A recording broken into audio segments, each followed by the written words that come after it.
Capítulo 14. E aconteceu que em Icônio entraram juntos na sinagoga dos judeus e falaram de tal modo que creu uma grande multidão, não só de judeus, mas de gregos.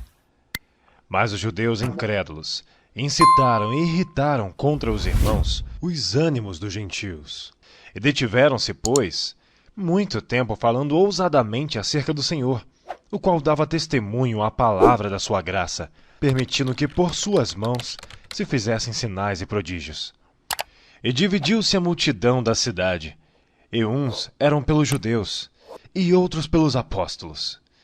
E havendo um motim, tanto dos judeus como dos gentios, com os seus principais, para os insultarem e apedrejarem, sabendo-o eles, fugiram para Listra e Derbe, cidades de Licaônia, e para a província circunvizinha, e ali pregavam o evangelho. E estava sentado em Listra certo homem leso dos pés, coxo desde o ventre de sua mãe, o qual nunca tinha andado. Este ouviu falar Paulo, que fixando nele os olhos, e vendo que tinha fé para ser curado, disse em voz alta: Levanta-te direito sobre teus pés. E ele saltou e andou.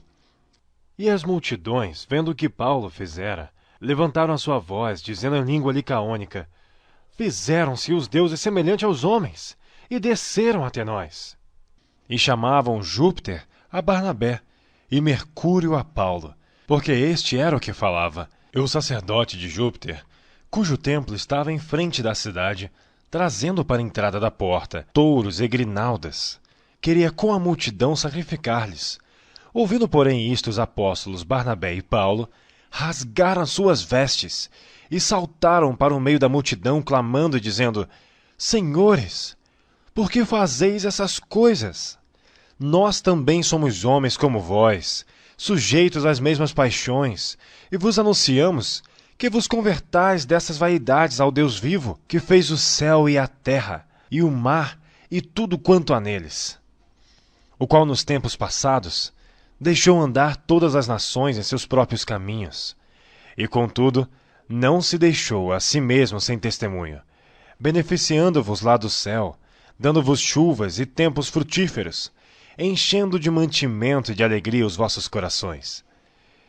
E dizendo isto, com dificuldade impediram que as multidões lhe sacrificassem. Sobrevieram, porém, uns judeus de Antioquia e de Icônio, que, tendo convencido a multidão, apedrejaram a Paulo e o arrastaram para fora da cidade, cuidando que estava morto. Mas, rodeando os discípulos, levantou-se e entrou na cidade, e no dia seguinte saiu com Barnabé para Derbe. E tendo anunciado o evangelho naquela cidade, e feito muitos discípulos, voltaram para Listra, e Icônio e Antioquia, confirmando os ânimos dos discípulos, exortando-os a permanecer na fé, pois que por muitas tribulações nos importa entrar no reino de Deus. E havendo-lhes por comum consentimento eleito anciãos em cada igreja, orando com jejuns, os encomendaram ao Senhor, em quem haviam crido. Passando depois por Pisídia, dirigiram-se a Panfilha. E tendo anunciado a palavra em Perge, desceram a Atália, e dali navegaram para Antioquia, de onde tinham sido encomendados à graça de Deus para a obra que já haviam cumprido. E quando chegaram e reuniram a igreja, relataram quão grandes coisas Deus fizera por eles, e como abrira aos gentios a porta da fé. E ficaram ali não pouco tempo com os discípulos.